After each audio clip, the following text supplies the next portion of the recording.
Look, this could be called the greatest lie on earth. What is it? Well, it's just how far can we see against how far should we see. This is never taught in schools, and before you saw this, you would never have even thought about it. Look, if our world is about 25,000 miles in circumference, then looking across the land or the sea, you can only see so far and no further unless it is sticking way up.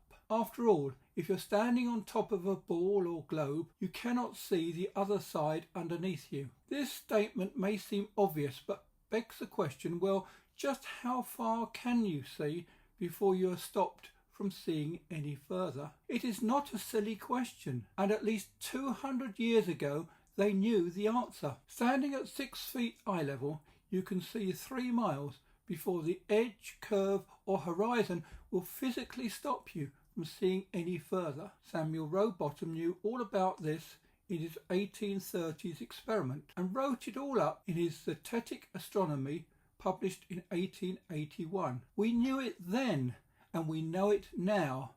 This is not new, just that you weren't taught it. Here is his published diagram. Here's a self-evident statement. You know it, I know it. Water finds its own level.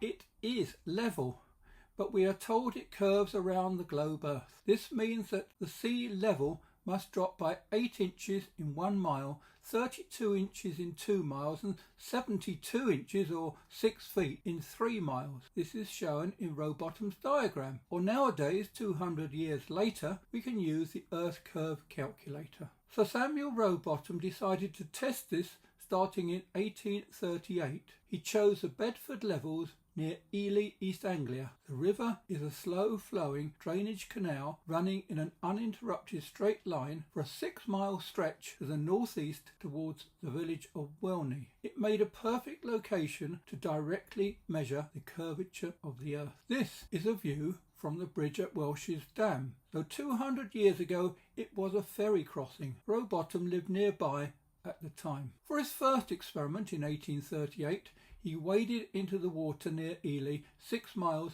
southwest of Welney Bridge, at a place called Welsh's Dam, a well-known ferry crossing, and looked straight down the water with a telescope held 8 inches above the water level. A boat with a 5-foot mast and flag gently rowed away from him. What would have been expected from the experiment was that the ship, mast and flag would be lost below the Earth's curve as shown in the diagram. But Rowbotham reported that the boat remained constantly in view all the way to Welney Bridge. As he said, the flag and boat were distinctly visible throughout the whole distance. So Rowbotham had proved that there was no curvature to the Earth, and it gave everyone something to think about. And even today, it should give you something to think about. We can see too far. However, this was nowhere near the end of the story.